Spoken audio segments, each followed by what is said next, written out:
Welcome to the Clutch Burners podcast. This is your home for stick shift drag racing, stick shift tech, and much more. And tonight we have our awesome co-host sitting over there, the Canadian Chuck Norris. Rich Guido. And over there we have the slippery Bill Armstrong. We'll get to that in a minute. Yes. And our guest tonight sings the sweet, sweet music of a Coyote motor at, we're going to find out what RPM, but I know it's a lot. So, Rich, who's with us tonight? Randy Soper. Is that how you say it, Randy? Yep. And he is the NMRA Coyote Stock racer, former bodybuilder, and this is him. What's up, Randy? Nothing. How you guys doing tonight? Really good. Really glad to have you on here. Good. It's a pleasure to be here. So, well, these are the best Sundays when we get to do this with people like yourself. Totally. So we'll have a lot of fun. We'll probably learn a whole bunch, and you might realize you're getting interviewed by a couple of clowns, but we're gonna have some fun anyways. Hey, Bill. Right. Yep. I would say so. So first of all, Rich, I like what looks like you have a G-Force shirt on. Is that right? I do. Actually, a driven. Oh, and you got a driven one on. Oh, yep. Nice. It looks like Rich and I might have the same wardrobe consultants tonight. Oh, yeah, look. It does look like it. Oh my God. Look at this. This is totally not planned. Oh my God. Yeah, we're just starting this off right tonight. Right. Well, we might as well keep going. So, Bill, why don't you go first? Why don't you tell us about your dumbass story of the week? Well, this is just of the day. The week would occupy the whole podcast. So we'll just stick to one day or maybe even just a few hours. How about that? So my recommendation would be if you have an accumulator in your car and you're going to change the oil, that you don't dump the accumulator when the oil filter is off.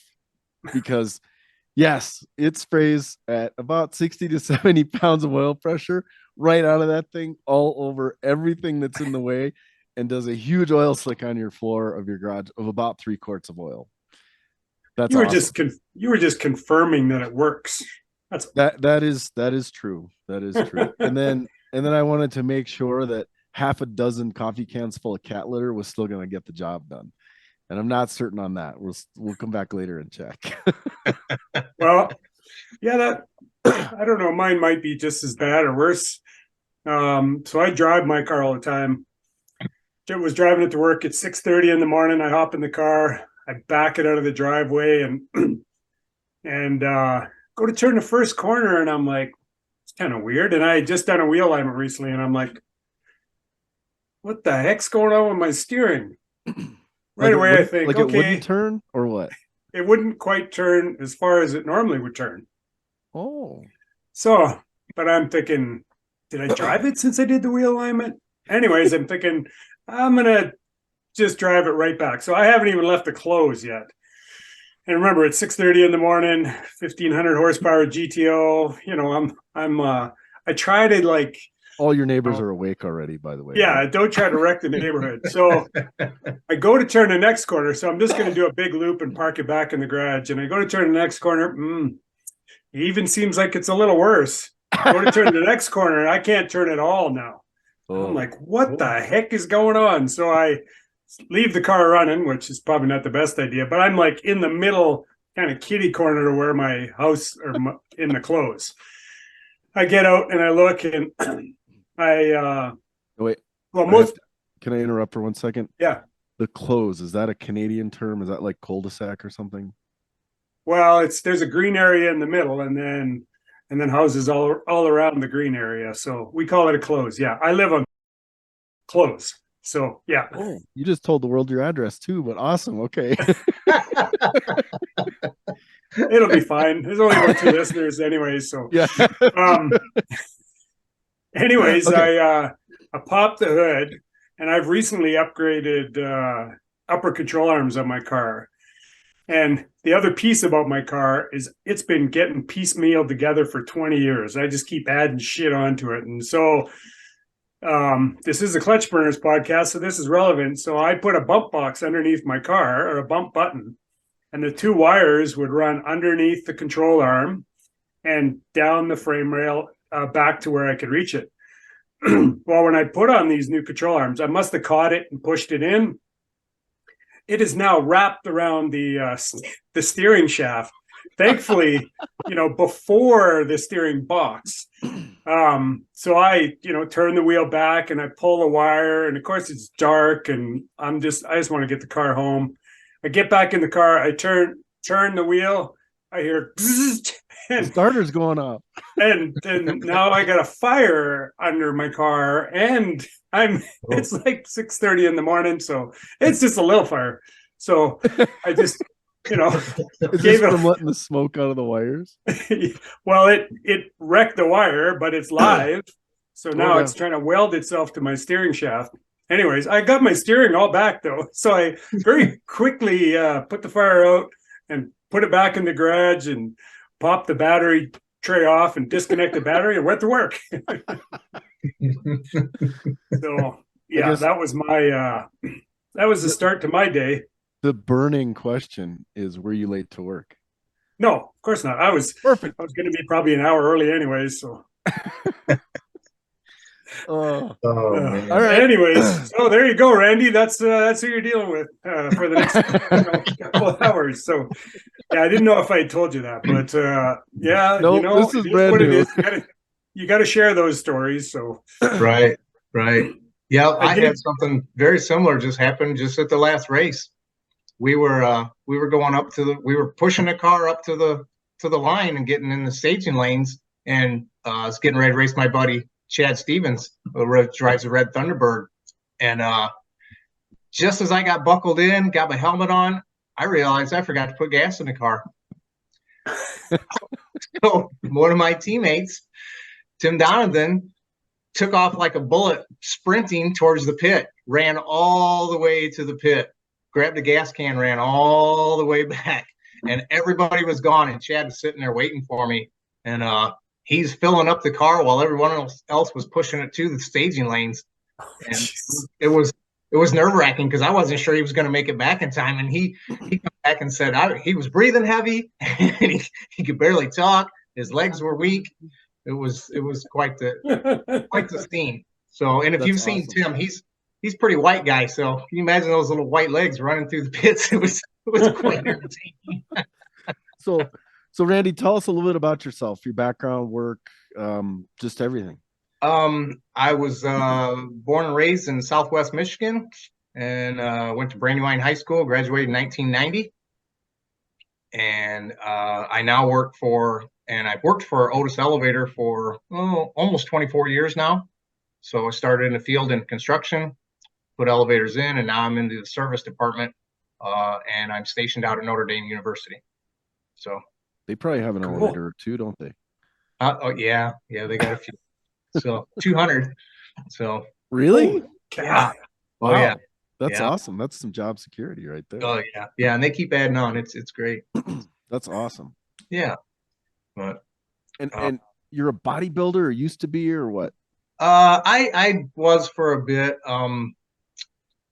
I've always kind of worked out a little bit here and there through high school, and then a few years later, a friend of mine moved in, and we had a little bachelor pad, and we started going to the gym together. And then it got kind of serious, and that was in 1997. And I started seriously working out, and in 2001, I entered a couple bodybuilding shows, just the amateur stuff. I went to the Indiana state championships, and I ended up taking third down there. And then later that same year, in 2001, December 22nd, I went out to Chicago to the Midwest Ironman, and ended up taking first place in my class at the middleweight class. And yeah, it was a lot of fun. It was a lot of fun. I love being in shape. I love working out. It was very intense. So teaches you a lot of discipline, hey? It does, especially on the eating and stuff like that, because everybody likes to have a drink once in a while. I did not for a year and a half. I didn't have anything, get ready for the shows. So well done, man. That's impressive. Thanks. Did you get all greased up with that like coconut oil, so you smelled like a like a model on the ads for whatever that stuff is. Yeah, the self tanner. Yeah. Oh, I didn't even think about that. The spray tan too. Right, all kinds of stuff. Woo, Yep. You'll nice. see a lot of guys, they'll put the oil on. They'll actually use Pam cooking oil to shine really? them up. Yeah. Really non-stick. Yeah. Right. Oh, that's too funny. Yep. That's awesome. That's awesome. Yeah, very cool. So, what's your introduction to hot rodding? Like, because I really want to get to this Coyote stuff that you're doing, but kind of tell us how you got there. Well, I want to say my first introduction to fast cars to begin with was I was probably about 5 or 6 years old playing in my grandparents' front yard, and I hear this car just racing down the road. So I don't even know what I was playing with, but I just stopped and was watching this car as it comes barreling down the road, and it's a gold car with a black top. That's all I knew at the time, and it went flying by, and then I heard it got real quiet, and then I hear tires squealing, and I hear this car coming back down the road from the other direction, and I'm like, wow, this is really cool. That thing is flying. Well, it goes by one more time, goes down the road, turns around, and comes back down the road, and it's not driving so fast this time. Well, it ends up pulling in my grandparents' driveway. What? It was my dad. I didn't know it at the time. I did not know it. He had bought a 69 Dodge Charger RT SE. Oh, It was gold with black vinyl top, had a black stripe on the back of it. Didn't have a hood on it at the time. And I think it was at that point, it was like, wow, that's really cool. That's when I really got interested. And then anything with a motor in it, even bicycles, I was always pushing it to the extreme, you know. so was this like a 440 wedge car? It wasn't a wedge. It was just a 440 automatic car. Okay. So. Well, we'll forgive him. Okay. I love Dodge Chargers. Probably Yeah. because I may have seen an episode or two of the Dukes of Hazzard, maybe. Yeah, right. Or Yep. all of them. Yep. I do And too. just- I love them. They're awesome. And do you know where that car is today? No. I know he paid $800 for it, and it needed brakes and a carburetor adjusted, and that's what he had done before he went flying by my grandparents' house. After that, I don't know. He has one small picture of it sitting out in the driveway in the wintertime. And that's the last I ever seen of that car. Wow. So, Wow. yeah. That's a cool story, though. That's Yeah. super That's pretty awesome. awesome. Yeah, that's Yep. very cool. So, and then things just escalated from there as far as, like I said, went to bicycles to dirt bikes to, forklift at work, driving that like a wild man, and then cars.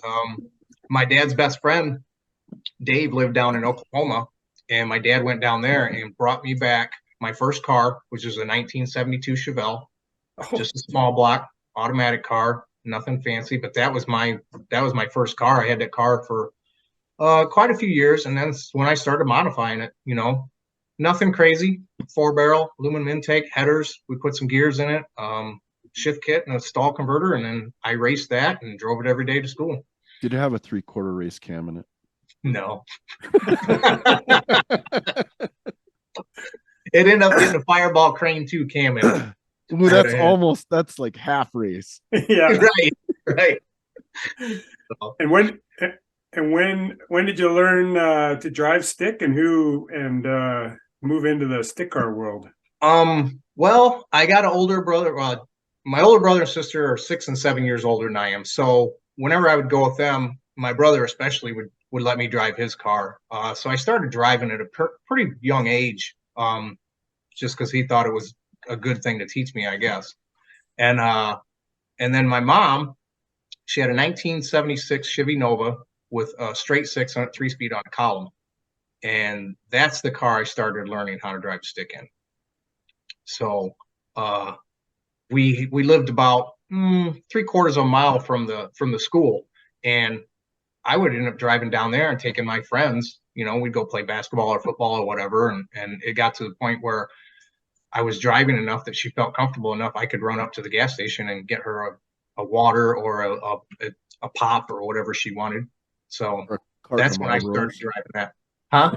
Or a carton of Marlboros? Yeah, well, yeah, maybe. Back then, you could buy them at 14, 15 years old. Not anymore. I know, Yeah. it's crazy. Yeah. So that's when I learned to drive a stick. So Awesome. Awesome. Okay, so let's get to the Coyote Stock stuff because I'm really like, we saw one of your videos, and dude, it's badass. Like, you're banging second gear with that front end like 4 feet in the air. It's awesome. Yeah, it's a lot of fun. So give us the background on the class, because I'll be the first to say I'm not super familiar with it. So just let's pretend I know nothing, and that's not a stretch. So okay. So the class originated in 2011, and they came up with the idea of taking a sealed engine from Ford like and putting it in a crate motor, like a crate motor. Crate motor. Okay. Yep. So they put seals on it, and the only thing that that Ford did to is they put billet oil pump gears in it, because that's kind of the weak point of the class or the engine. And then they basically, it's sponsored by G-Force Transmissions. So they really wanted it to be they really wanted it to be a stick shift class. So they do allow an automatic, but it's a C4 only. Nobody runs it. Everyone runs a Tremec transmission. The ECU is locked, so everyone runs the same tune. NMRA and Ford got together and they made the same tune. So everyone runs the same engine. Everyone runs the same tune. Everyone runs basically the same transmission. No question. So the seals on the motor I get, but how do they check to see that nobody's like changed the tune? They check at every race. They'll go through and they'll flash it or check the tune and make sure it has not been tampered. So they just reload the tune basically. Everybody basically gets the same tune. Okay. Yep. Interesting. Yep. All right. Cool. Cool. So how does it work as far as, like, if you wanted to launch at a different RPM, any of that kind of stuff? Do you have the ability to? Yes. Yep. Some guys run an MSD 2-step. Other guys like myself, I run the ProCal, and you can go into the ProCal. You can change that. The 2-step. So air fuel ratio, timing. That's the stuff that's all locked in there that you can't. Correct. Okay. Correct. The cruise control, that's still set in there. That's set. Yeah. AC temperature. Right. Yep. So it keeps everybody on the level playing field. And we all run C10 gas is the gas they prefer. So that's 3,000 pound. 110 octane. 100 octane. 100 octane unleaded, I'm assuming. Yep. Okay. Yep. Class is 3,000 pounds minimum. And you can run a 26 by 10 or 28 by 10 slick.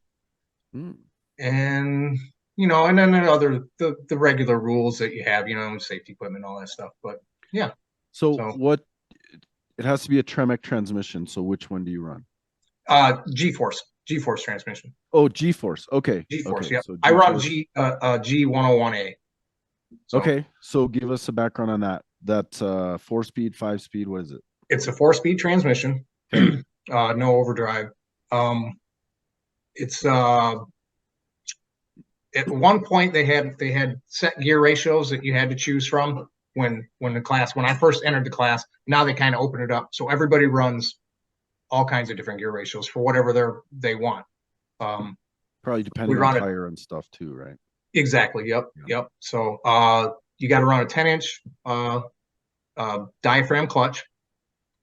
There's no adjustables, no nothing like that. And I think that's about all. So can you use anything like a bank shift Billy, they're all hydraulic clutches or hydraulic throws? Nope. They actually prefer, we all run cable operated. So a lot of people run some kind of tamer. Like a clutch tamer. Okay. Yes. That's awesome. Yep. Do you run one? Yes, I do. Okay. I do. Okay. Very cool. Yep. So like on that motor, like how much RPM does it turn? What kind of power do they make? Give us some down, since they're all making the same. Right. They're all making about 500 at the tire as far as horsepower wise. And how big is this Coyote? Is this like it's 302? Okay. It's 302 cubic inch. Okay. So And the NMRA limited our RPMs to 7,700. Oh, God, So we have a suck. You know, but yeah, so it's limited to 7,700. So anything you do has got to be under that. Most of these guys launch their car. Well, back when I had the Gen 2, because we now run the Gen 3, which is rated at 460 horsepower, and I don't remember what the foot-pounds of torque is from the factory. But when we ran the Gen 2, I ran an MSD two-step, and it worked great. And we launched that car at 7,600. And the red line was 77. And the red line was 77. Why didn't you just launch it at 77? Well, because it takes timing out of the motor, so it retards it like 7 degrees. So we try to stay just below that. So 7,600 RPM. That's what it sounded like on the video. It was like right. Yeah. Well, I think some of the guys are starting to discover that this new Gen 3 engine we run, it makes more horsepower and more torque than the Gen 2. So a lot of guys are, I think, starting to bring their launch RPM down, because when I'm launching about 772 now instead of the 76. So, and I know some other guys are down into the 6,500, 6,800 range. I wonder if I need to try that, Rich. Yeah, you should. Yeah, I think so. Let me know how it works for you. Yeah, there's no wheelie bars allowed in the class; they're prohibited. So, you gotta either make sure it comes out nice and smooth, or you're dragging the back bumper, one of the two. Okay, so 10-inch clutch, single disc, diaphragm. Yep. Is that it? You just have to fit that? Can you run any? Because I know like ACT, you can get different diaphragm springs with different pressure. And then what material is the disc? Center iron. So is what we run. Rich. I like this guy. And I run ACT clutch is what I run.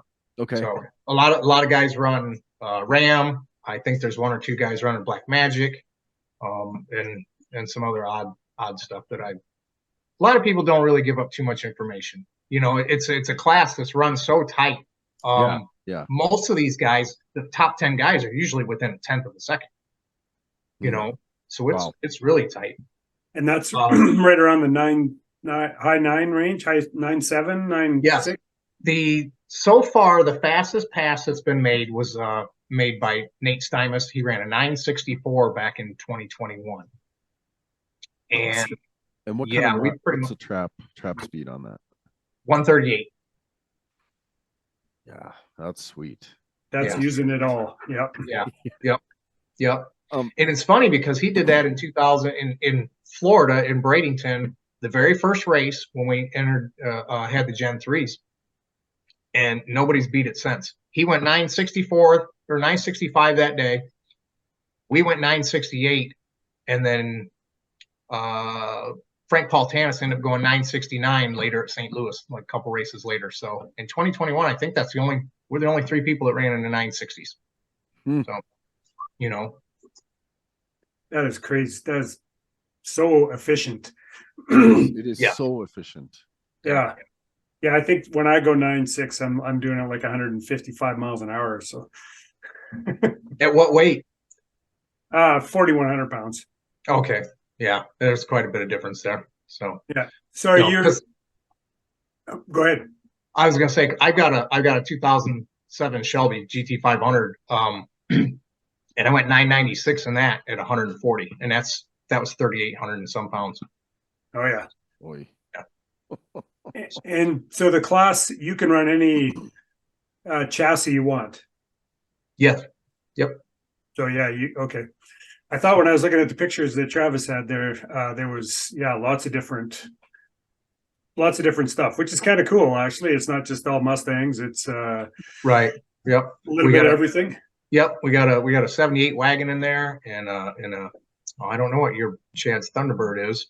So we got a 65 Mustang or 67, which is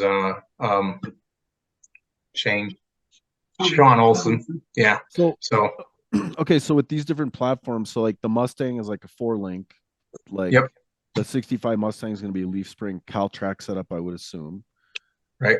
Okay, so Yeah, that Fox body's pretty hard to beat. I mean, that is such an awesome drag racing platform. It really is. It is, yes. So, like, what kind of 60 foots are you cutting? The best I've done is a 130. So the car's usually around a 134. Some of the other guys are in the 120s, and that's where we're trying to get to. Yeah, like 128. I know Jacob Lamb has been 126. Now, is that a Fox body? Or that is a coupe. Yes, that's a Fox body coupe. Okay.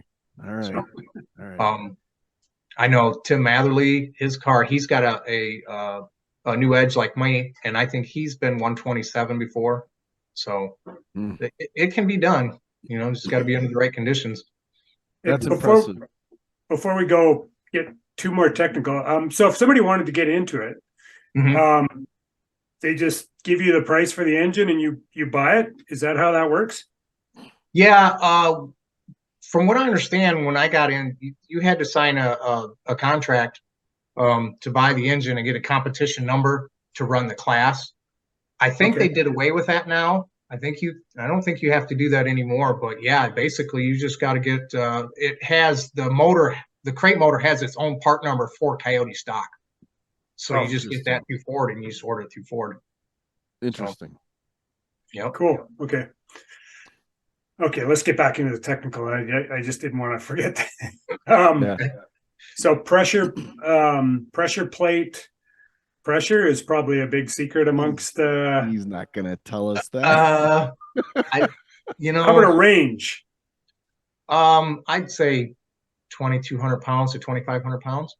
Oh yeah, well, that's a pretty tight range. Yeah. Okay.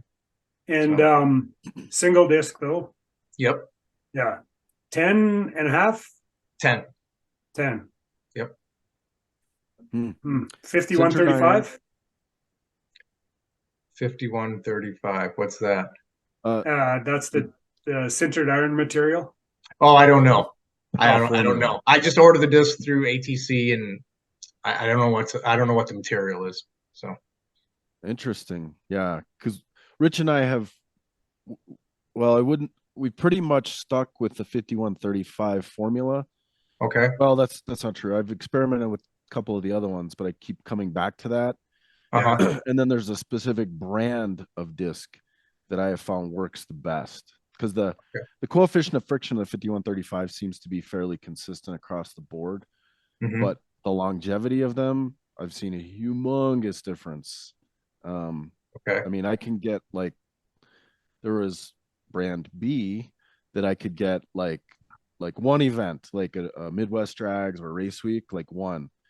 Oh wow! And it was fairly I had to reshim the clutch, and you could see on a pad, you could just see this cloud of clutch dust come out onto the car. Right. Versus brand A, which I run now, and I still have to reshim the clutch, but half as often. It just lasts a lot longer. Right. Okay. I'll have to check and see what the material is that my disc is made of, because in 2021 I ran that disc all year. I ran a single clutch, never changed it. Nice. So it's got some durability. What does maintenance look like? So you're launching at 76, shifting at 77, or are you shifting just under you don't want the timing? I'm shifting a little bit early because you get a little bit of flare, so you want to keep out of the 7,700 range, so I'm shifting around 73 to 74. Nice. And so H pattern or a long style shifter on that? H pattern. Good for you. and does the class dictate that, or you could use a vertigate? No, you have to run H pattern. Yep, no vertigates allowed. They're prohibited. But you're face plated, not a synchronized transmission, right? Yes, correct. Nice. Yep. So based on the fact that it's a factory type ECU, then you're kicking the clutch on the shifts, yes? No, I don't touch it. Once I launch a car, there's no clutch at all. It's just pull. So is the 101A the clutchless transmission? If you lift, it just comes out of gear? Yeah, I don't even lift. It's just, it's a clutchless transmission. So, okay. Yep. Okay. So not much reshimming of the clutch or anything during the year? No, I've never I've never shimmed anything. So it's been pretty durable. If you tend to mess with the tamer a little bit, if it starts to wear a little, but that's it. I've put it in, set it up, go, and I race until I feel like it's time to change it. You know, how many passes do you think you make in a year? Man, we probably make about 7 passes per race. There's 6 races plus Jacob's race. So 50, 60 passes a year or more. That's pretty good. That's pretty good. Yeah. Especially considering, you gotta be slipping that thing with the clutch tamer pretty good. Yeah. Yeah, I think so. So are you able to pull data logs with that factory ECU, or do you guys run a backup like race pack or something? We can't log anything. So what? Yeah, you can run a race pack or something similar to that, but you cannot tap into the ECU. So if you were to estimate how long you're slipping the clutch, is it fully locked before you shift into second? Yes. I say our clutch lockup is around 0.500, 0.600. Okay. Before slipping. So yeah, and I have to tell you, you're like my hero, man, because you're grabbing second gear while the front end's still in the air. It's so awesome. Yeah, like, it is a lot of fun. He's got to put the video in here. Like, yeah, it's so badass. It really is. That one that I posted, that was right as I was coming down, I was hitting third gear. Right as the tires landed, I was hitting third gear. Oh, that is awesome. Do you have some in-car footage of that too? I do not that one. I've got one in-car video, but I could not. I tried to send that to Travis, but it wouldn't go. So, but keep trying. Yeah. Okay. I will. I'll try and post something up. So I'll tag you guys in it. But yeah. So, what tire are you guys running? Most of the guys run the 26. I prefer the 28. Slicks though, not radials? Slicks, yep. It has to be a slick. It's in the rules, has to be a slick. Okay. So, yep. So radial's not an option. No. Factory stock, those guys can run a drag radial, but we have to run a slick. So do you run the 28 because of a slightly larger footprint? Yeah. I had a race back in the last race of the year in 2020, and it was going to be a pretty tight race, and the car ended up blowing the tires off, and I was a little upset, and I knew it shouldn't have, but it did. So I opted the next year when we went to the Gen 3 in 2021. I'm like, I'm going to go to the bigger tire and try that route, and it turned out really good. Like I said, we end up running a 968 at the first race in 2021, and going to the semifinals, and then I red left. Wow. Yeah. So which tire do you run then? I bounce back and forth between the 28.9 and the 28.10.5 Mickey Thompson. Mainly because depending on the temperature outside, if it starts cooling down, I can put the 28.10.5 on. It's a little bit taller, and I don't got to change gears. So rear end gears or transmission gears? Rear end gears. And so speaking of that, which rear end do you run? Which gear? Depending on what the weather's like, it's 471 or 478. Ooh. Really? So you'll change from a 471 to a 478? If weather changes that much, yeah. Yep. Really? Because that's not much of a gear change. No, it's not, but it's the field is so tight that we're looking for thousands, Wow. And there's thousands like that will separate a race. I had a race back in 2021 against Frank Paultanis, and it was 3 thousandths at the line. Oh my God. So every thousandths counts, So, but that's why I like to have both sets of tires with me, because like I said, if it's not that drastic of a weather change, I can either put the shorter tire on or the taller tire, depending on what I need to do. So, yep. 9-inch rear end or? Yep. Okay. Yep. I have a Team Z lightweight 9-inch rear end. So, okay. Yeah. So, I got one more question about the rear end, Rich. This is awesome, man. I really like this. So I'm curious, like, I know I've seen some articles about parasitic drag on rear ends and stuff. Mhm. And the 9-inch is really strong and it's super convenient, but it's not it eats up some parasitic drag. Are there guys running like an 8.8 that has less drag to look for that advantage, but not have the convenience of easily swappable gears? There was, when I first started racing in the class in 19, there was quite a few guys that had an 8.8, but I think most of them are switching to the 9-inch just because of the availability of the gear ratios. So I don't think they're worrying so much about the parasitic loss, you know. Okay. So, and these things are pretty efficient, you know. You set them up. You grab that pinion gear and you spin it, and it'll turn multiple times before it stops. It's really, really loose. So it's efficient. Yeah. That's awesome. In the tires, are you running a stiff wall? Yes, running a stiff wall on the 28. They don't offer it in the 29, but they offer an SS, which is built for stick shift. So that's what. Yep. Yeah, familiar with that one. That's what. Yeah, I'm sure you are. Ted runs on his. And tube or no tube? No tube. Yeah, no tube. So try to save the weight. What kind of pressure? Usually around 20, 21 pounds. Really? Tire pressure. Yeah. Wow. Yep. I better rethink my slick game there, Rich. What do you mean? That one looks good in the background there. Right. That's horrible because the next frame it's completely blown the tires off. Like that looks neat, but that's bad.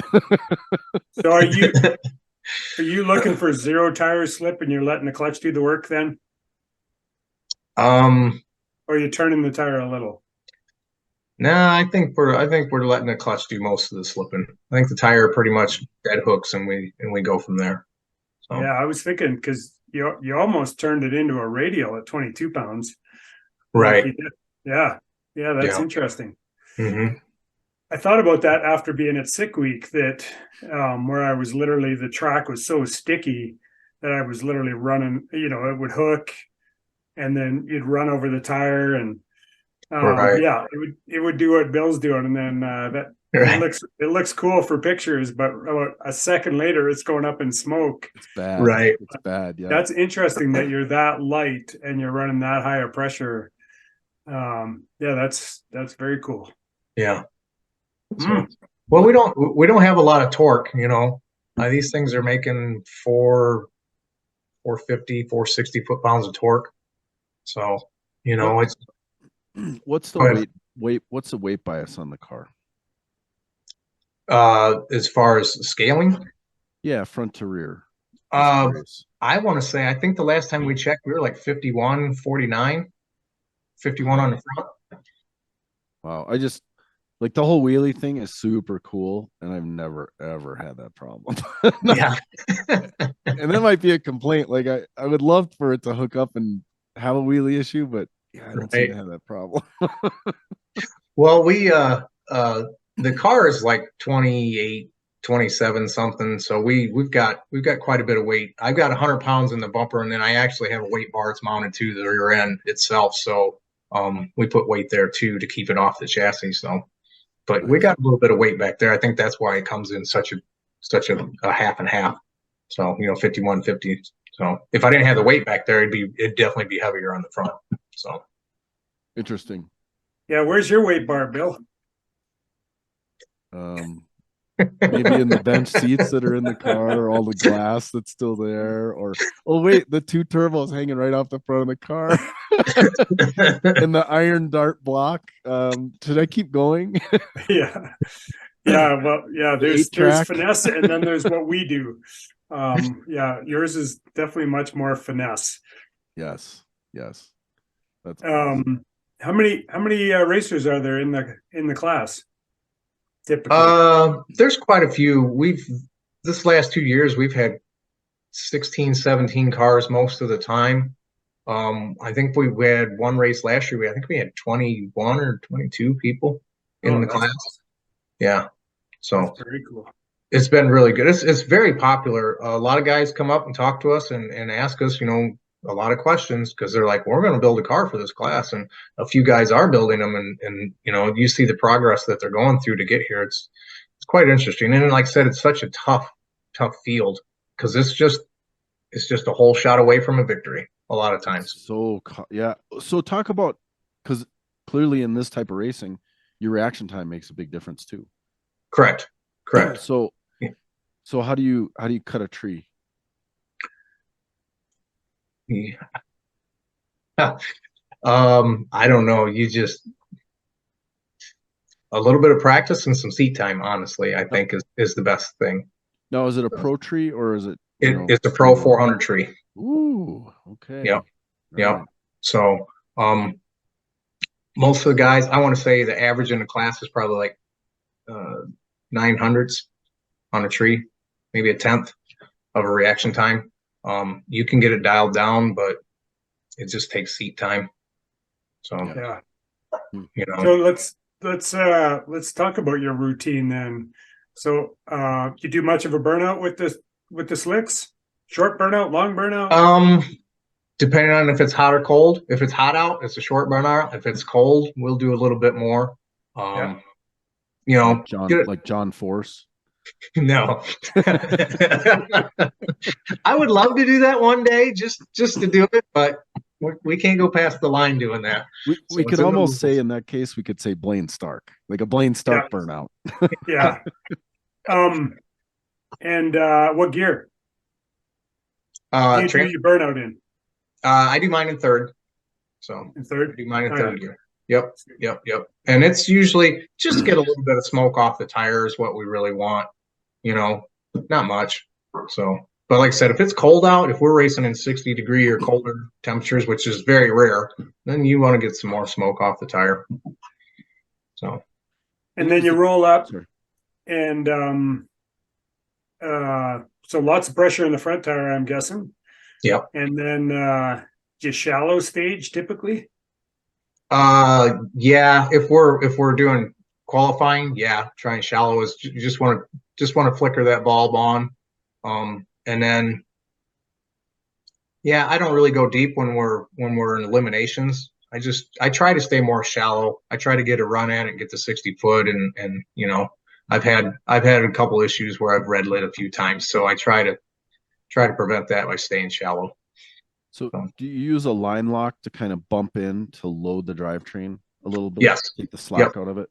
Yep. Okay. I put that on, and then I run about 300 pounds of pressure, brake pressure, and then I bump the car in. So yeah, I bought a pressure sensor. I just haven't wired it in for exactly that to measure brake pressure, because the drag and drive stuff typically you don't really have to worry about cutting the light. You just got to leave before 1 second. Right. It is a new rule, yeah. which is, you know, shouldn't be a problem for anybody. Right. And so where's your line lock button? Is it on the shifter or on the steering wheel? It's on the shifter.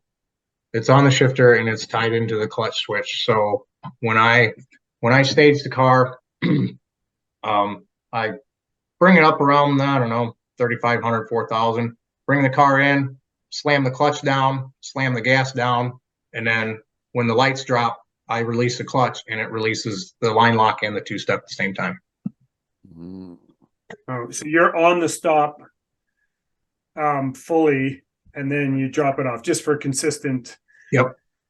And so do you keep that distance pretty short at the bottom of the pedal? As short as I can, yes. Yeah. Okay. Yeah. I think I'm gonna have to work on that a bit more. I can't cut a light for nothing, but you know. Right. Yeah. You close up that air gap, it's going to take off a little bit sooner. So yeah. So I think some of the guys set the car up so when they're on the two-step, that car just barely moves forward if you don't put any brake pressure in it. So it's pretty tight.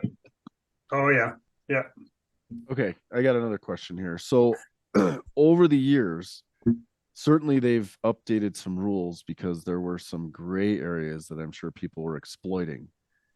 Yes. We can call that cheating, but if it's not written, I don't think it's cheating. So talk about what those look like and what rule changes they've made because of that.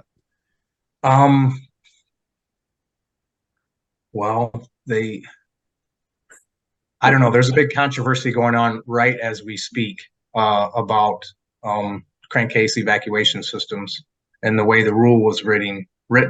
You mean like a vacuum pump? No, just an evac system going down to the headers. Interesting. Okay. Yeah. So they just had a situation about that, and they changed some wording in the rule book. And a particular racer got disqualified after he had won the event. So there's a little bit of uproar about it. So I wasn't familiar with the rule, and I didn't really read it before they changed it. So I don't know what the terminology was when they changed it. Well, okay, so you got to go into some detail there. So what advantage could there be to a header evac? It's not like a vacuum pump. I mean, I know those will add power, but it definitely works. I think on the dyno when we did it, Bill, on my car, it was like 10 to 15 horsepower with the header evacs. I better add one to mine. Yeah. And it's throughout from what I understand, it's throughout the entire RPM range. It ain't just peak. Yep. So even if you're making 5 more horsepower throughout the entire range of your power band, that's a lot in the end. So do they dictate what headers you run, or you can run whatever headers you want? It's got to be 1 3/4 is the maximum tube diameter. So 3-inch collector. So, but otherwise, no, you can run, we all run, most of us run stainless steel. So, yeah. But okay, I'm intrigued now. Rich, tell me about, because you run an evac and I just run a catch can, and I can see blow by coming out when I'm at a stoplight. But for 10 horsepower, tell me how yours is set up, Rich. Well, we're both turbocharged, so. Yeah, we're both turbo. So I have almost the same as my Mini kind of a system in mind. So I have a pressure, an overpressure system, and a vacuum system. So I just run off one valve cover. I run it to my downpipe. And just like in a header evac system, it's mounted at a 45, and you can feel it if you pull it off while the car is running, even at idle. You can feel it's sucking in air. And so I think actually it works okay when I'm cruising. So I really have it to prevent oil leaks and all that kind of stuff from any pressure in the crankcase. And then on my catch can, I actually have a check valve, a header evac check valve on it, so that the header evac can work and it'll keep it closed so it won't suck air all the way through the motor. But if there's enough pressure in the crankcase, it will blow into it'll blow into the header evac, but it'll also blow into the catch can. Okay, we'll have to talk about this offline. Yeah, because it'll also reduce some smell if it and sometimes I might get a little of that from the blow by, just cruising. It would eliminate that, right? Yep. Okay. Mm-hmm. All right. Well, now a lot of that's got to do with your ring gap, though, right? How loose the engine is. Yeah. Right. Yeah. So, because see, I've talked about this with a friend of mine, and he doesn't think that it does that much for our cars. Being a stock engine, the seals, the rings are pretty tight. So, like a loose big block Chevrolet or big block Ford, I've seen him one guy claim to make 28 more horsepower with a big block Chevy. So, but that was an electric evac pump. So, yeah, that's interesting. So what do you do when you want to freshen your motor? Yeah. You buy a new one. Oh, you do. You can't do anything to it. It's no. If anything happens to be done, with these big wheelies, a lot of us got pan savers. Well, sometimes they don't always work, and you smash the pan a little bit. One of the racers did that last year. I think it was Frank, and he actually had to take it to a tech or a tech official, and had to fix the oil pan in front of the tech official, an NMRA tech official. Wow. So, wow. Yeah. Luckily, he's got one that lives pretty close to him there in Michigan. So did you ever try that engine rebuild in a bottle? Put that stuff in there? No. No, I don't think we'll try that. It's a good question. Do they dictate what oil you run? No. Nope. So Mm. they recommend. It's like super stock where you can, if you need to, like drain a liter out and run 0-20, all that kind of stuff is on the table. Yep. So what's your elixir of choice? Driven. I've been running driven for about 2 years now, and it's been excellent. That's funny. That looks like you have a driven t-shirt on. Am I right? I do. Nice. Yep. So what weight oil do you run then? Well, that's we tend not to talk too much about that. That's a secret right there. Oh yeah. Yeah. So it's a mixture that we're working with Bill Alexander from Driven. So they're wet sump motors, right? Yes. Yeah. Yep. Oh yeah, so that's all very critical. So that's so cool. Yeah. So I'm curious, how do they seal up the motor? Like they paint on the bolts or what? Yeah, they put a seal over one bolt on the valve covers, one bolt on the oil pan, one bolt on the head, and they actually have a serial number on it.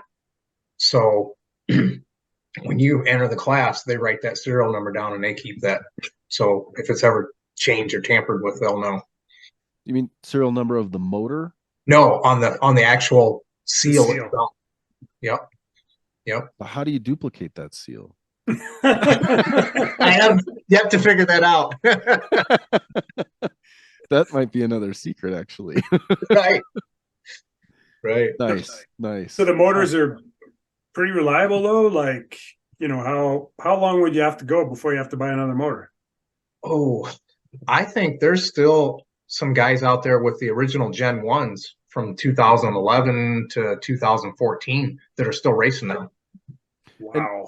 They're not in our class. They're not in our class because the Gen 1s made like 412 horsepower. The Gen 2s made 430. Now the Gen 3s make 460. So anybody that's in the class every year when they let us update the engine to a new series, you run that. There's nobody in the class running a Gen 1 or Gen 2 anymore. But I know these guys have sold these engines, and I know there's guys still out there racing them.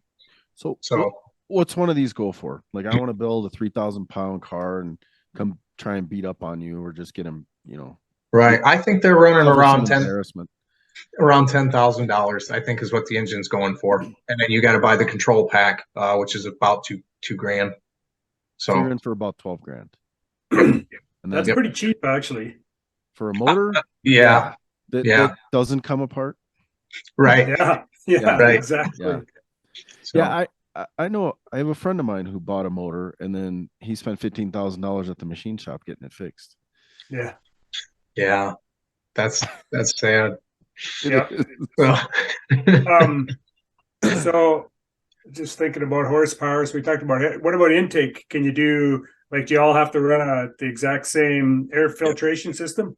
Everybody runs the same intake. You can run like a JLT cold air inlet. You can do some modifications for that. The only specification, it has to be a certain millimeter size, and the mass air has to be a certain distance from the throttle body. Can you run a bell mouth on it? You can, but you have to run some kind of filter, some kind of air filter. So whether it's a screen or the filter that they send with it. What do you run? I run JLT with a JLT filter. Okay. It's basically just the screen. It's a race filter, so it's just basically the screen. So and I would say that's what I run at the track. I run it's like a K&N type filter, but there's no cotton. Like, you can literally see through it, but it keeps the debris out. Yeah. Yep. Correct. I'm a big fan of that. And way more surface area than one of those, like the turbo guard with the screen or the big holes. It just has way more surface area. So the flow loss is probably negligible. Yeah.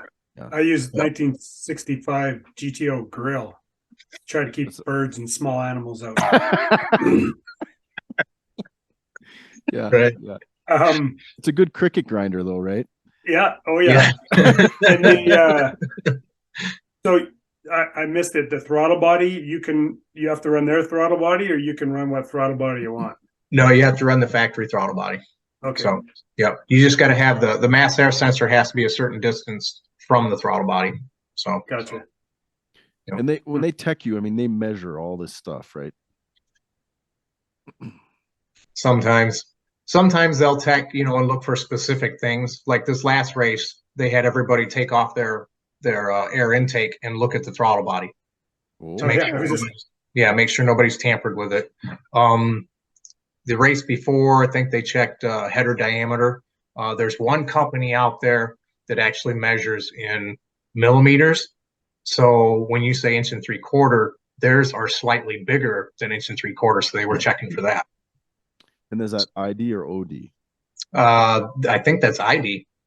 Well, no, I'm sorry. That would be outer diameter. That'd be OD. So if you ran a paper thin gauge, you could actually pick up a little ID, right? I guess you could, yeah. Yeah. Extruded homed and cleaned out. Yep. Yep. I'm well aware of some of the ducting for aircraft. It's freaking paper thin stuff, and it seems to Really? work. Yeah. Wow. Huh. Yep. Interesting. Yep. So there's obviously a lot in chassis tuning, and getting everything just perfect. Shocks, is it pretty consistent? You guys all run the same shocks, or pretty much everyone runs whatever they want? I think pretty much everyone runs whatever they want, from Viking to I run Strange. Everything I got, my whole system is all Team Z Motorsports. Cage, frame connectors, suspension, rear end, K-member, all that came from them. And it seems to work good for me. Like I said, some other guys run some other stuff, some Vikings, AFCOs, and then have Mesner come in and they revalve their stuff. So you can data log shock travel, all that kind of stuff. A lot of guys do. I do not. I didn't start reading data until, well, I got the car out in 19, and I had never read data before as far as race pack stuff. So for me, it's been a learning process. And 2021 is when I really started doing it all on my own, or having help from my friends. Before that, we had a small team together, and we had one guy reading all our data and being like, look, this is what you need to do. And he'd give us instructions, and that's the way we went. So in 2021, we kind of started doing that all on our own. So I'm still learning the process of the basics, but yeah, so I don't run the shock sensors. I don't run a sensor on the clutch or any of that, as far as clutch travel. So, but yes, some guys do monitor all that stuff. So clutch slippage, do you have an input speed sensor? Yes. Yep. Oh, you do? Yep. So what about, so it seems like you want to maximize everything you can in that drivetrain. So talk about drive shaft, bearings in the wheels. Are you running ceramic bearings in the rear end and in the wheels and all that? Oh God, see that right there? That's the look. It's a secret. I don't want to talk about it, face. Yeah, we do run some ceramics. The drive shaft is aluminum, precision technology shaft. PST. Yeah, I used to have one of those. They're really nice. Yep. Everything we do is to be, as like you said, as absolutely lightweight and as efficient as absolutely possible. So when you lean on the car, if it's not in gear, it'll roll away. Is there an advantage to a carbon drive shaft in your opinion over aluminum? I'd say, yeah, weight wise, but we can't run that in this particular class. It has to be aluminum or steel. Oh, interesting. Do they regulate which aluminum or just aluminum? Nope, just aluminum. Okay. Okay. Nice. It's weird. When I lean on my car, it won't move at all. I don't have to worry about it rolling away. Yeah, they're pretty efficient. And I'm guessing you have a spool in it, right? Yes. Yep. And like 35 spline axle? Yep, 35 spline axle. So the gun drilled? Yep. And is it Team Z you said? The axles are all Mark Williams. Ah, I have Mark Williams axles and center section in there. So nice. They're not too far from me. And no, actually, Rich, tell me a little story about Mark Williams, because that's pretty damn funny. yeah. Yeah. So Randy, just a little bit about both our cars, because we play in a different world than you. Like, I built my car for a drag and drive. It's always been a street car. I don't have a truck and trailer, so I don't trailer my car anywhere. But you pull a trailer with it. But I do pull a trailer with it. Right. But yeah, it's 4,100 pounds. It's a 521 cubic inch Pontiac with a 94 millimeter turbo. Makes about 1,485 horsepower to the tire. About 3 times what I make. It's been like I said, it's 4,100 pounds. It's a T56 Magnum. It's got a 350 rear gear. Quickest so far, it went 875 at 164 miles an hour. But the story Bill's talking about is I drove it down to Bill's, and I think was it the first day, Bill, or it was after Tech Day before day one? Coming back from like Kearney, and it was making a lot of noise. I'm like, yeah, there's a noise in the back end of this thing that doesn't sound good. So we stopped somewhere, I think, to get something to eat, and there's this pile of purpley, gooey stuff running by my rear wheel, and I'm like, well, that's not good. We pulled over to take the hood off because the car was getting hot. And I was going to put the hood on the trailer, and then I'm like, what is that? What is that stuff? And then we jacked it up, and it was like, that rear wheel has got a little bit more play. So, yeah, what Mark Williams is probably half an hour from Bill's house. So we drove the GTO to Mark Williams. It was a Sunday. Yeah, it was sort of on the way, actually. Yeah. So we stopped in. Yeah. And take it from there. Because this is pretty funny. We park it literally right in front of the doorway to their building, jack it up, pull the axles out. It's a Sunday. Left the car there with the trailer, with no wheels in it, and no axles in it. And then the next morning we went there and they fixed my Moser rear end all up. I really wished it was Mark Williams at that point, but they were fantastic. Mark, the one, once I got past the salesman and I got to a tech guy, they had me taken care of. It was actually cheaper for me to do it at Mark Williams in their parking lot than it would have been in Canada. So it worked out fantastic. Yeah, it was pretty good. That's great. They probably came in there like, what the hell is this? Like, this car's jacked up, all torn apart. We probably should have just set the axles in front of the door. But that was good times. Yeah. Sounds like you guys had a lot of adventures. Yeah, we put like I just drove mine all the way to Florida and back. It was 7,200 miles. Now, I do have a slipper adjustable clutch, sintered iron 11-inch Black Magic. Right. And my transmission is also faceplated it's from G-Force. But yeah, lots of miles on it. Yeah, there's the G-Force. Yeah. I mean, 6th gear is 0.5. So I can do 80 miles an hour with my winter tires that are 29-inch tall. It was like 1,650 RPM. Wow. Like, it is just idling, and it's a solid roller motor. But that low RPM, it's like high idle. I mean, your car probably idles at that, but pretty much, pretty close. Yeah. Yeah. But so brakes on your car, they must also be very efficient. TBM is what we run. Oh, you do run TBMs, eh? You run so TBM. they have like the zero drag. Like, I love their ads where they do it and the wheel just keeps spinning and spinning. And it is true. That is exactly what I mean. You can grab that wheel and just spin it, and it'll go. It'll go quite a long time. So it's pretty amazing. So that's awesome. That's awesome. Yeah. Yep. So, are there any other like tips that you've learned that you're willing to share? There's that look again, Rich. Yeah, I don't, it's just like you said, it's chassis and suspension, getting that to work. And then the clutch is probably the biggest thing, getting that to to be tuned in to launch that car absolutely as hard as you possibly can without blowing the tires off or standing it on the bumper. That's it. It's a pretty basic class, really. You know, especially like I said, you have a stock engine. There's nothing you can do to it.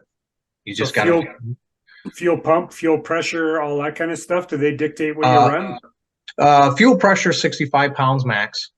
But as far as fuel pump, no, you can run whatever. I run Aeromotive. I know a lot of guys run Weldon. And you can tell them cars because the Weldon pump's pretty loud. Yeah. You can hear that over the engine sometimes. Boy, you know, I used to run I have an Aeromotive fuel pump, but I have a brushless in there now, and it's an in-tank pump. But I had the Aeromotive in-tank pump, but it wasn't the brushless. Man, that thing sounded like a disposal full of forks. It was so loud before. Wow. And now I can't even hear it going down the road. But that was just normal. I was like, yep, that's just how it sounds. So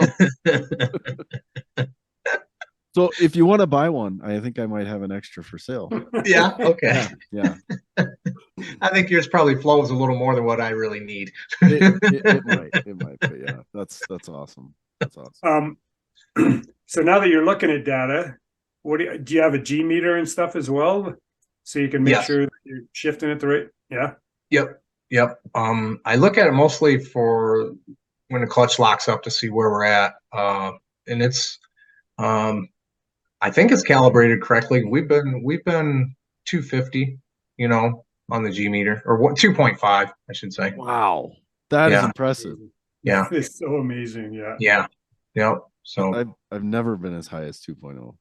So really, yeah. Wow. Yeah. Well, you need to get you there. Yeah. No kidding. Right. Wow. That's awesome. Yeah.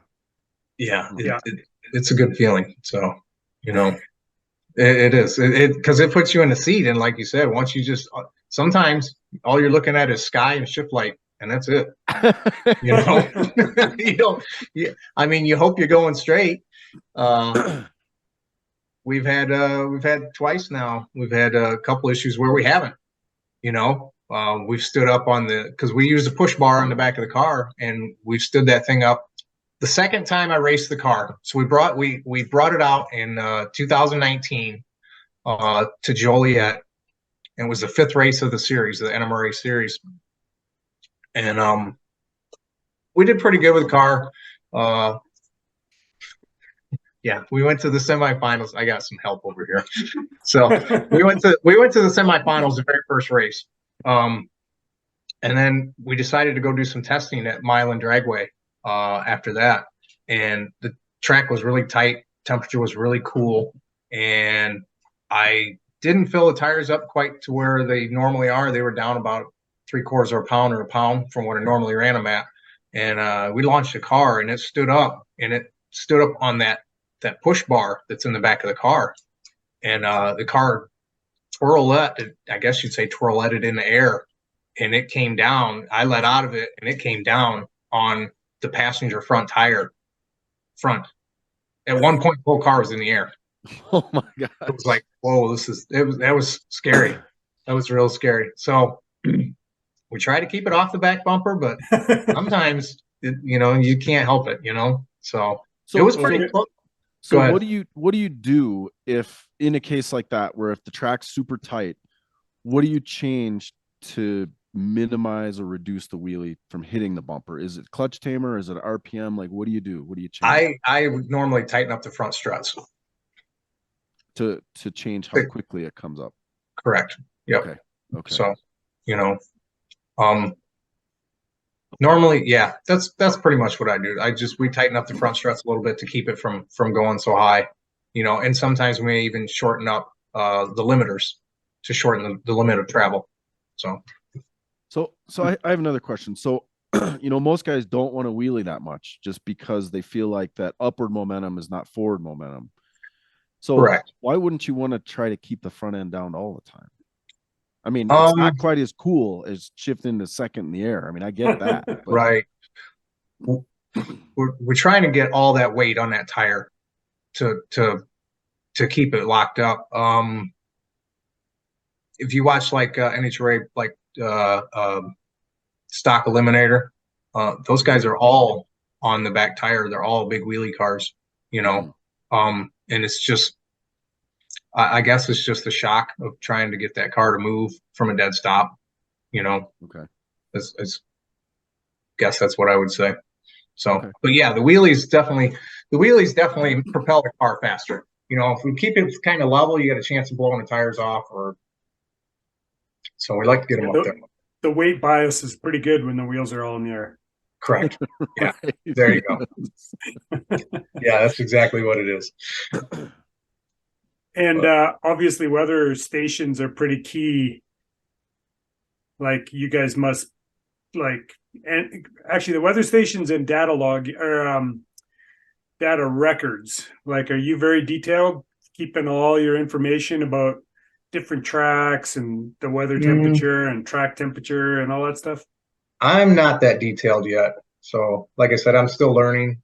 So I haven't been keeping good, especially the weather. I really just, I'm running in the same thing everybody else is running in. So I'm just trying to dial the car in for that day. You know what I mean? Yeah. I guess.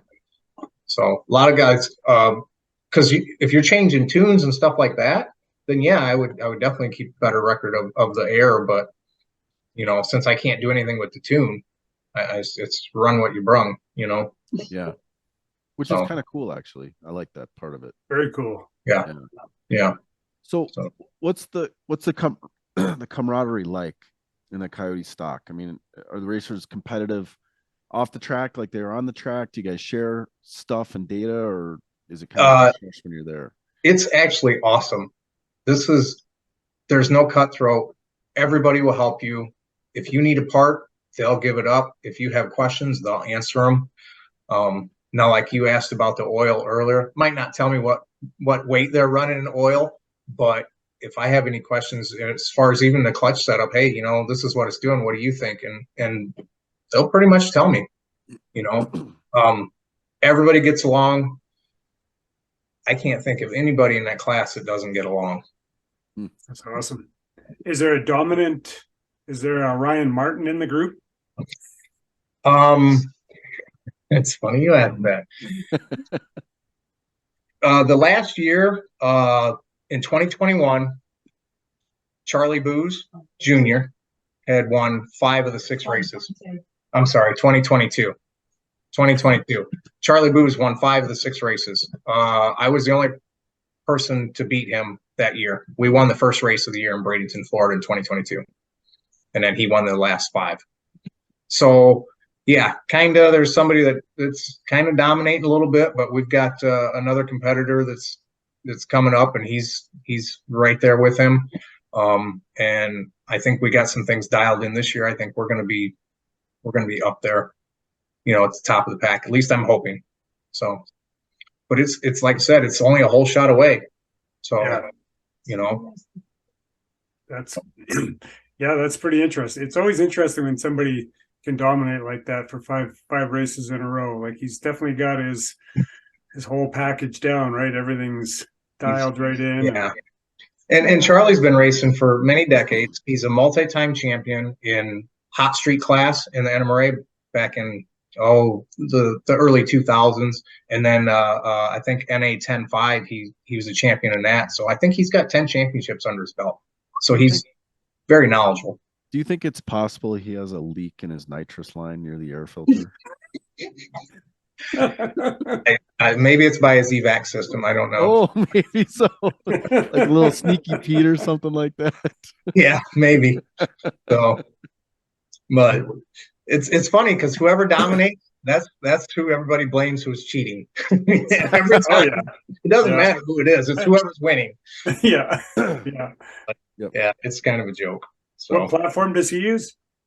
Has he got a Mustang? Yeah, he has a coupe, a Fox body coupe. So 1990. So yeah, that's one thing I liked when I was looking at the info is they're all real cars. Right. Yep. Yeah. So do you see anybody building like a tube chassis car with a body on it to do this, play this game? I don't. Yeah, the rules prohibit it. Okay. Yep. So no tube chassis cars. It's got to be just a regular steel bodied production car from 1954 to present. Huh. So Very cool.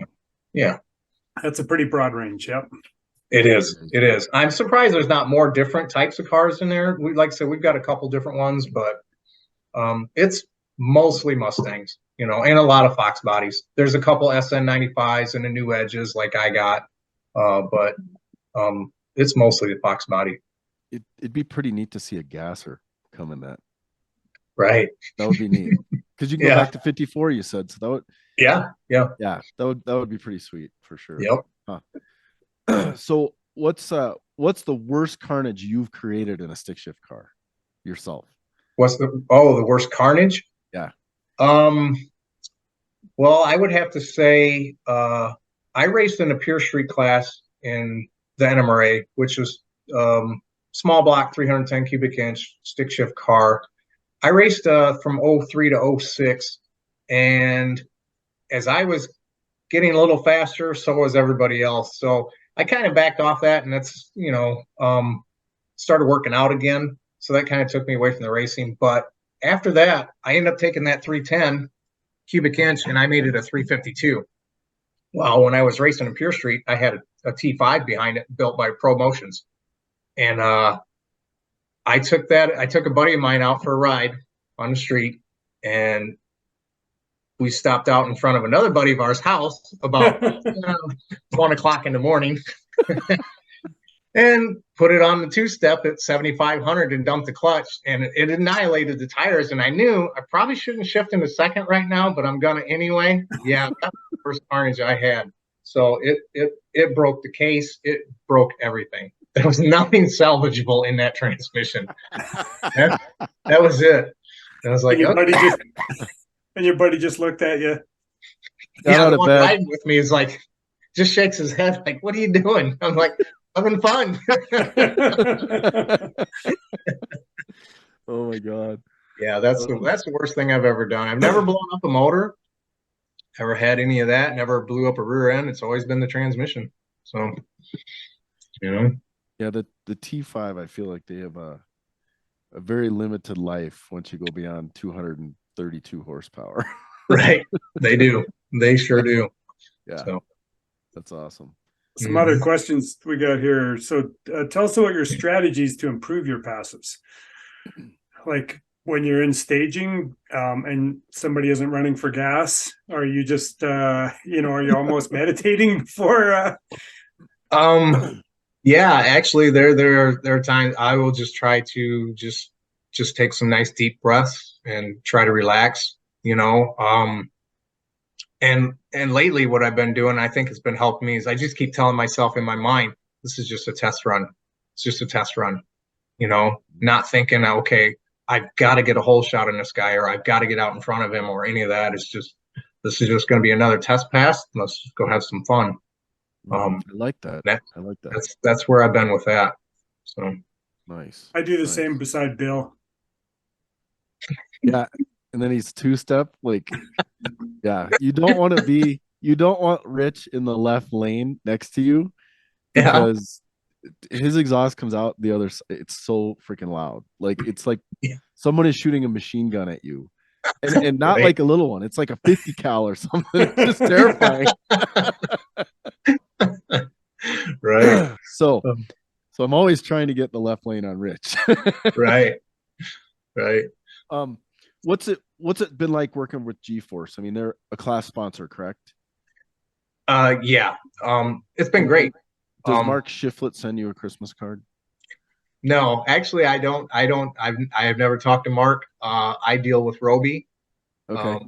And he was just at the last race. So I have two transmissions, two different gear ratios, and one of them needed a little bit of fixing up, and so he came over to the trailer, had tools, parts, and everything, and we laid the transmission out on the table, and he went through it, and he actually found some shim in there that was not exactly correct, which we didn't know. We'd been running the transmission and it had been fine, but he pulled that out and fixed it up.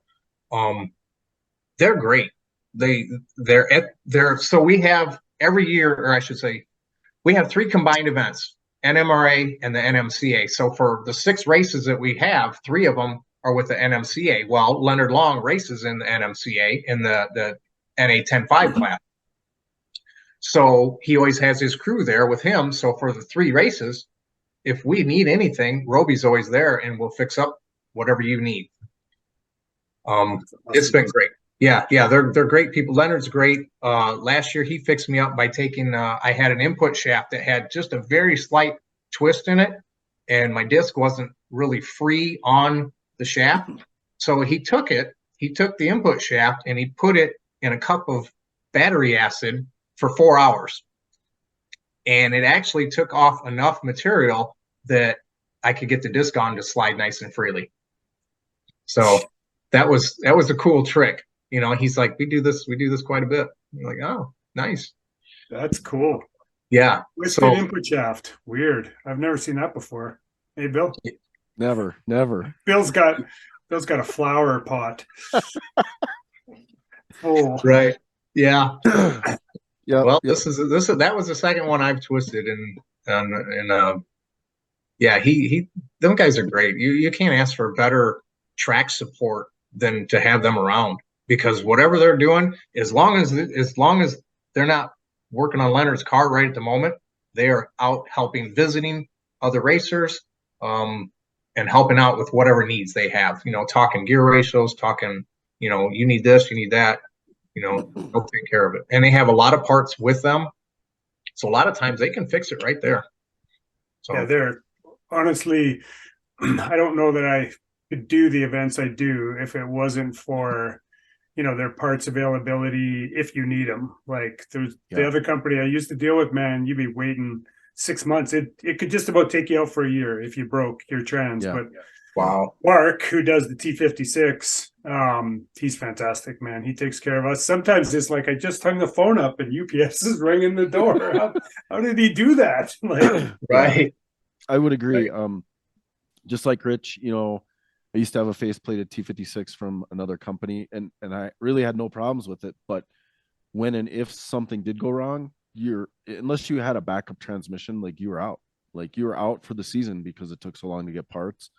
And that's why I moved to G-Force, because they make their own gear sets, they make their own parts, they're on the shelf, and Mark is fantastic to deal with. Like he sends the stuff out right away, and this hoodie is so warm and cozy. Right. Yeah, G-Force is great. So in your whole journey in this class, what was the biggest change that you made? Or the change that made the biggest difference? Well, I would say we changed gear ratios in the transmission from, we were running a 317, which is what was allowed in the class, and then we changed and went to a 325. And I think that helped us pick up some of our short time and pick up our 8th mile times. I think that's probably about it, because everything else, when we built the car, everything was as efficient as we could get it to begin with.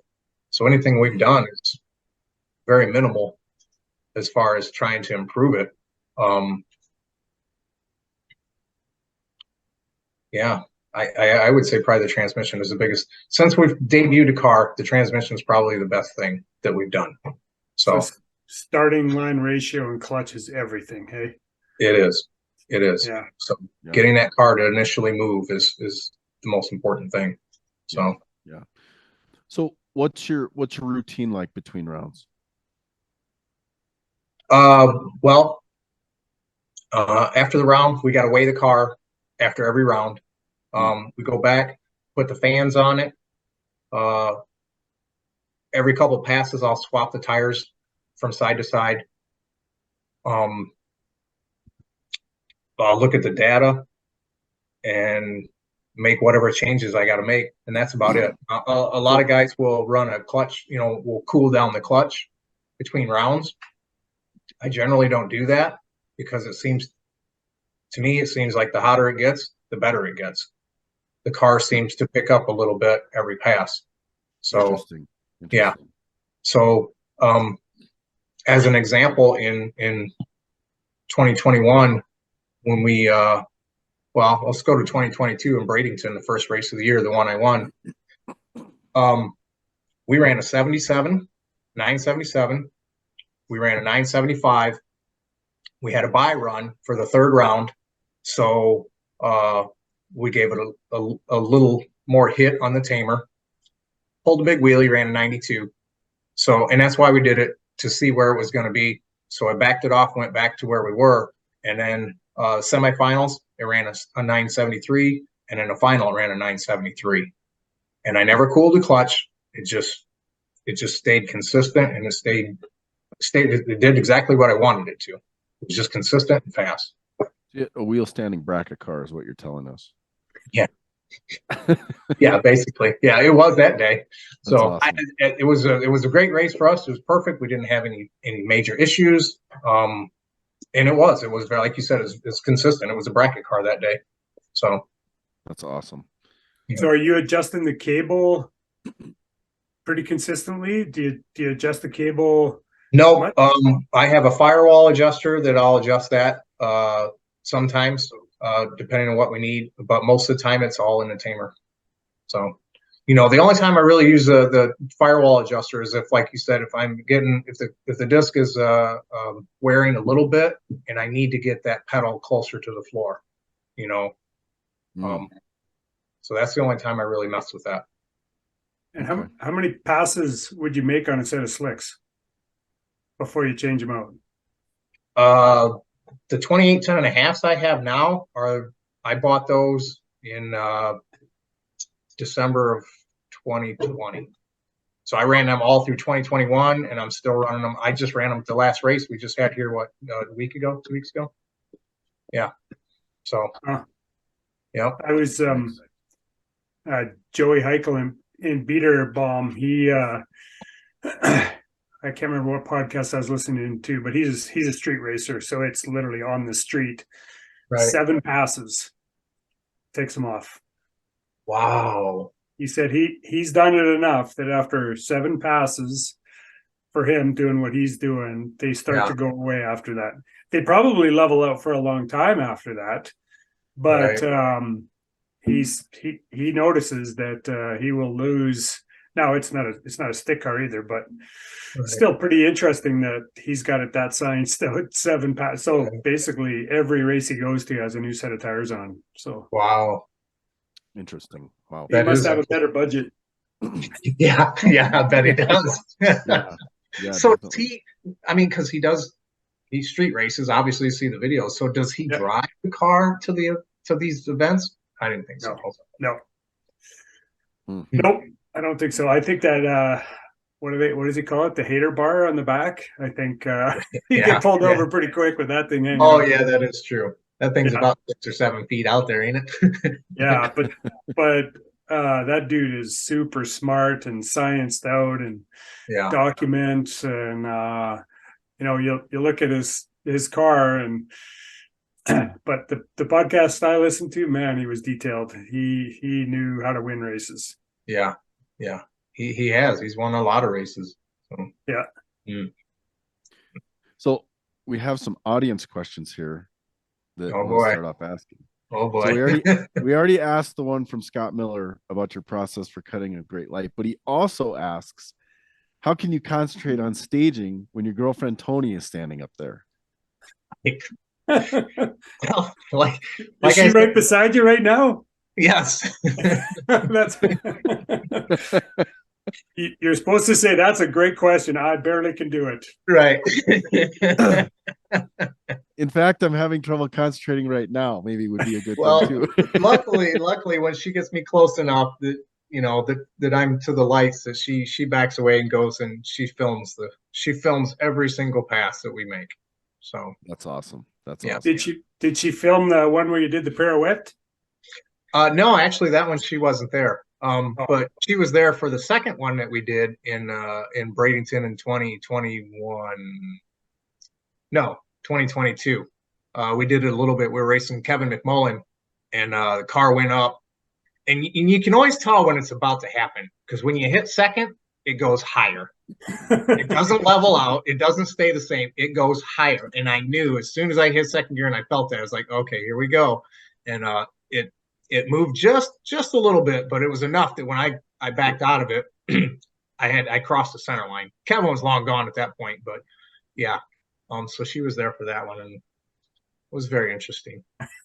So, Travis might need that video if you got it. That would be a good one to throw in there. But yeah, okay, for sure. Yep. Okay, Drew Lyons wants to know when are you going to paint it red instead of yellow? Right. So there's so many red cars in this class, and two of the guys I race with a lot are my teammates, and one is Chad Stevens with the red Thunderbird, and the other is Tim Donovan with the red Fairmount wagon. And it's just an ongoing joke about red cars because they're everywhere. So, what'd you say the guy's name was with the Thunderbird? Chad Stevens. Oh, Chad Stevens. I thought you said Cat Stevens. I was going to ask if he whips out a guitar at the end of every pass. Yeah. So that's an ongoing joke for a long time now. I'm always telling them to paint their stuff yellow, and they're always telling me to paint mine red. Nice. So Chad Stevens, he wants to know the story behind fucking Randy stickers, FKN Randy stickers. Right. Well, when I was getting the car built, Tim Donovan, I took the Tim Donovan's shop at Donovan Racing, and he lives about 2.5 hours south of me.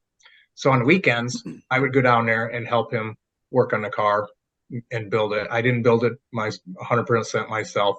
He did a lot of it. So I go down there and work with him, and Tim and I, we just talked on the phone, and I went down there and started working on the car. So we just became friends, and I'd either drop a tool or I'd do something or I'd drill a hole in the wrong spot or whatever, and that's it. Well, that's what he happened to say. So he just finally decided he wanted to make stickers, and now everybody on the team has them on their cars. But me, I don't have it on my car. Nice. So that's funny. Yeah. Okay, Eric Miller asks, how deep do the go fast tricks go to be the top competitor? Ceramic bearings, cryo treatment, rem polishing, all that, and a few more tricks. Maybe. Yeah. Short and sweet. Yep. I like it. So, and it's so appropriate that I get to ask the last one here. Is it a rule that you have to run a Ford chassis? And if so, that's really unfortunate. Yes, you have to run a Ford chassis. So you do. Oh, like for real? Yeah, a Ford car. Yeah. Yeah. So you couldn't run a 55 Chevy in this with a Coyote motor in it. Nope. Now the CPS guys you can do that. The Chevy Performance stock, you can run a Fox body, but you got to have a Chevy motor. So, but the Ford, and I'm assuming it's probably because it's an all Ford event. The NMRA is a National Mustang Racing Association, so it's all Fords. So yeah, I forgot the acronym. Okay, that makes sense. Yeah, that makes sense. So awesome. Well, Richard, Mr. Canadian Chuck Norris, should we jump into the TKO round? Sure. You got any questions for us before we go into these? That is an excellent question, Rich. Probably not. I can't really think of anything that I need to ask you guys. So I can tell you though, our future plans, I definitely want to do some drag and drive with this car. Oh, right on. Yes, sweet. That's been something I've been wanting to do for a long time. I just got to make that step into going forward and doing it. It's a stock engine. I should be able to drive it anywhere, right? Yeah. Maybe a transmission change, but yeah. Yeah. Well, yeah. I was thinking about trying it with this one though. I talked to Roby and I talked to those guys at G-Force, and it should be fine. Yeah. You just might be pulling your hair out as you're at that RPM. I don't know what. Right. What would 75 miles an hour be in your car? Oh, I don't know, 5,000 RPMs maybe. So, but what I was thinking is I will probably probably get like a 292 gear or a 3.0 gear and put a tall tire on it and just swap out the rear end, the center section. So it's just about 45 minutes, on a good day, a little less maybe. Yeah. So yeah. I'd have to do that. Put a bigger fuel cell in it. I got turn signals on the car, so I got that stuff. But let me ask you guys this. What are you guys doing for insurance? You have to have registration, right? But you don't, do you? Yeah. I've heard a lot of guys don't run insurance because they can't. Once you put the cage in the car, that's it. Can't do it. So I disagree. Okay. I go through it might be Chris Norris's. I know his last name is Norris, and there's a few of them that I know. Okay. But his deal, I have a agreed upon value. It's not as high as I would like, but any and all mods go, and they actually the coverage is, full coverage for the street, but it also, the only place it doesn't cover you on the track is actually going down the track. As soon as you turn off the track, the pits, return roads, it covers that. So if some jackass runs into you in the pits, it's covered. Wow. Okay. And I could go grab the insurance card and tell you exactly who that's through. Yeah. But, yeah, no, it's good. Okay. Okay. That's one of my questions I was curious about, because I have insurance. I have on-track insurance with the car, but I don't have anything off-track. Yeah. So. Okay. What do you do, Rich? We can talk later. Okay. Okay. All right. Do you have any other questions? No, I think that's it. Before we get into those questions, though, I think this has been super cool. So we haven't actually, we had Lonnie Grimm on here talking about the new X class. That's where I can't remember all the rules, but that was pretty cool. But the detail that you shared with us is pretty awesome. I would love to come and watch a race, actually. Yeah. I think that would be, and wander around the pits and talk to all you guys. It is super cool what you guys do. And yeah, you're definitely like Swiss watches to get, to, especially when the class is so tight like that with a bunch of different bodied car. That's super cool, man. I really appreciate that. But okay, let's roll into the TKO round. Well, real quick. So if he's like a Swiss watch, are we like cuckoo clocks? Yeah, probably. I definitely am. Yeah. Yeah, right there. Okay, we got her in first gear. We're about to dump the clutch. What's the first car you owned or modified? I think you touched on that already. Yeah, that would be a 1972 Chevelle, small block car, 350 automatic.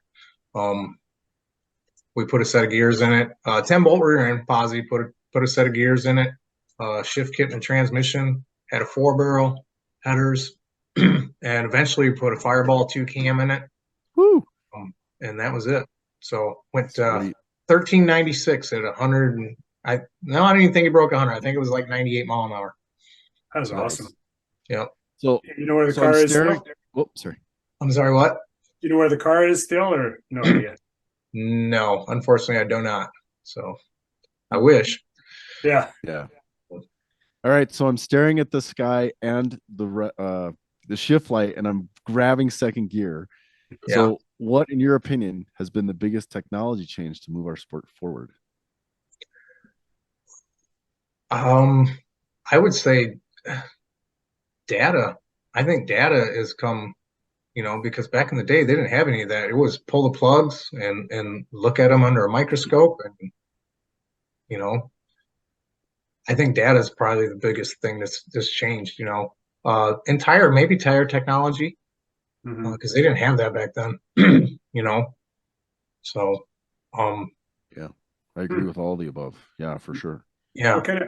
What kind of do they dictate what plugs you run in the car? Are you allowed to play with plugs at all, or not allowed? Yeah, we can play with plugs. So yep, I run Brisk. Some other guys run GK. So interesting. Yep.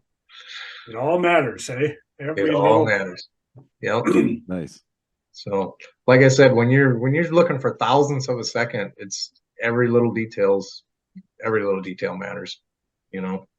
So, because the guy next to you is doing the same thing. Yeah. I think on my car, 1 pound of boost is 50 horsepower. Wow. I'd like to have 1 pound of boost. Yeah, right. Or a leaky nitrous line. Right. Okay, So- hopefully the front end's coming back down. And this is the question we prepared you for earlier as you're banging into the third gear. If you could spend one day with someone, who would it be and what would you do? That is a really tough question. That's a tough question. I hard to say. We can even come back to it if you want to. Yeah. Can we come back to that one?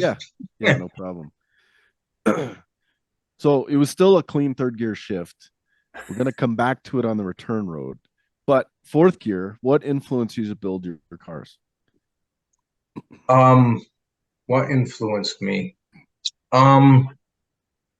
Well, I think it's just the adrenaline rush of driving these types of cars, and the fact that one of my good friends, Claire Stewart, I chatted with him a little bit before I actually built this car, because I originally wanted to build something running 8s. You know, I had run everything from 17 seconds on down, 17, 16, 15, 14, 13, you know, all the way down to the Shelby finally broke in 2018. It broke in the 990s. And that was my goal with that car. And I'm like, all right, you know, I didn't want to race that anymore. That's not what that car was meant to be. I just wanted to drive that car and enjoy it. I wanted it to be fast, but I didn't want it to be a track car. And it was getting to that point. So then I started to build this Coyote Stock car after talking to Claire a little bit. And it was kind of where I wanted to be, you know, low 10s, high 9s, but with future plans of trying to get into the 8s. So I put an 850 cage in it. I went through, talked to Dave at Team Z, did everything I needed to do to the car to make it an 8-second car safely. And then to race with these guys, I think that's what I really wanted to do when I talked to Claire, because they're very competitive, and it's a very tough class. And I wanted to see if can I compete with these guys. I mean, that's kind of what driven me to build this car. Cars all before that was just for fun, you know, just for my own go to test and tune. Nothing was a competitive car like my Shelby. I never meant for that to be a competitive car, and it never was. It was just, how fast can I go? You know, what can I do? Set this goal, and I reached the goal of running 990s with a stock basically engine. You know, I had bolt-ons on it like everybody else. But when I built this car, it was to see, you know, do I got what it takes to hang with these guys? Because some of these guys a lot of them are champions. You know, Drew Lyons, he's a former champion. Jacob Lamb, former champion. Claire Stewart, former champion. Obviously, Charlie Booz is a 10-time Ford champion from multiple classes. There's other guys in there too, and I was just like, well, let's just see what we can do. And Tim helped me build the car, and it turned out to be a very competitive car. Our first year, full season, we went number 5 in points, and that was 2020. And then 2021, we ended up being 3rd in points. And the last race of the year, we got to qualify, but we didn't get to do eliminations because we had an emergency at home, so we had to leave. So we ended up being number 3 in points in 2021, and then last year we were 4th in points. Yes. So it's clear you can compete with them then. Yeah, I do have a lot of help from my friends. They're all great guys, and like I said, you guys asked about the camaraderie. Yeah, you know what I'm talking about. Yeah. We got everybody in this class, like I said, is so helpful. If you need anything, they will help you with whatever you need. And I try to help them as much as I can. A lot of these guys are way smarter than I am. So I'll turn wrenches for them, or if I have parts they need, I'll give them whatever they need, and a lot of guys will, if you're having a problem, they'll wait. Like Chad waited for me to get gas after Tim ran across the pit to go get it, waited for me so that we could race. That's awesome. Yeah, that's great. Yeah, and we've waited for Chad before too. So, Norwalk last year, Chad was in the middle of wanting to change the clutch in between rounds, and I think we got the transmission out and they called the class. They're calling the class. So we threw the transmission back in and got the thing up there for him to go make the pass. It was crazy fast. Yeah, I don't know if all the bolts were tight or not, but it ran. So yeah, everybody's very, very helpful. So that's awesome. I can't remember. Did you ask for it? Or did I ask for it? I asked for it, yeah. Okay. So I'm not sure. Where's reverse in this transmission? Is yours over to the left or over to the right? Ours is over to the left, down and left. Okay, well, good news. Then we're not shifting you into reverse then. So this is up and to the right, which you don't have to do. So in fifth gear. So what, in your opinion, is the secret to stick shift racing? I think you might have touched on that one already. I think it's the clutch. I think for the class that I race in, I think it's the clutch to get everything dialed in and to get the car to lead hard as you can. So, and obviously a lot of it's got to do with chassis and suspension. You've got to be able to, just because the car, the clutch locks up good doesn't mean the tire is going to hold it. You got to be able to plan it and keep it going. So, yeah. That's where we talk about the wheelie, getting all that weight on the back tire and getting that front end up. So yeah.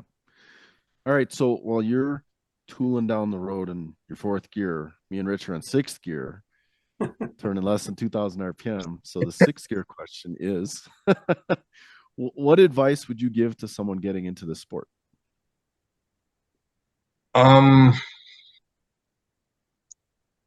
Build the car for future plans. If you want to run 10 flat, build you an 850 car. If you want to run 850, build you a 750 car, because it's so much cheaper to do it the first time around than it is to go back and tear stuff out and redo it 2-3 times. That would be my best advice. And then talk to everybody in the class, because everybody's helpful. Like I said, strangers can come up and ask any questions, and we're pretty much straightforward with whatever they want to know, except oil. Except the oil weight. What oil? That's right. That's awesome. So do you go ahead and plug yourself? Any Instagram, Facebook, websites, any social media, anything where people can find you, come see you, send you Christmas cards, that kind of stuff? Race schedule, credit card number. Find it. The race schedule will be the NMRA. You can get that off the NMRA website. We'll be at all 6 races. We've done 2 so far. In 2 weeks, we'll be in St. Louis at the Gateway World Technologies track, and then every year we've got one racer, Jacob Lamb, who puts on a race, and it's the National Factory Hot Rods race, but we basically call it the Jacobs race because he sets it up at his hometown track. So we race there, and that's usually in August. He'll post that up at some time before that, but otherwise, just you can look me up on Facebook or Instagram. Got Soper Racing. I do have a couple videos on YouTube. I haven't loaded anything up lately, but I need to put some more on there. And that's another one. It's Soper Racing or Randy Soper Racing, one of the two. So I think I need to take take that video and take that sound bite and make it my phone ringer. Right. That would be pretty cool. Oh yeah. Yeah.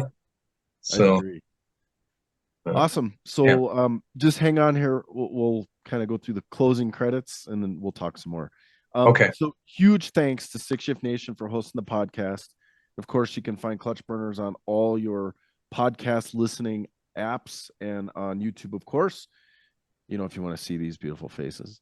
And if you'd like to see this podcast continue to grow, head over to stickracing.com, grab a Stick Shift Nation shirt, hat, sticker, and of course, a Clutch Burner shirt. And that's it. So we'll thank you, Travis, for doing all the magic behind the scenes. And I think we're done. Yeah. And thank you, Randy, for what do we get? Just about 2 hours. Wow. Yeah. Well, thank you for having me. I appreciate it. This has been a lot of fun. Awesome. Well, thanks again, too. Definitely. Yep.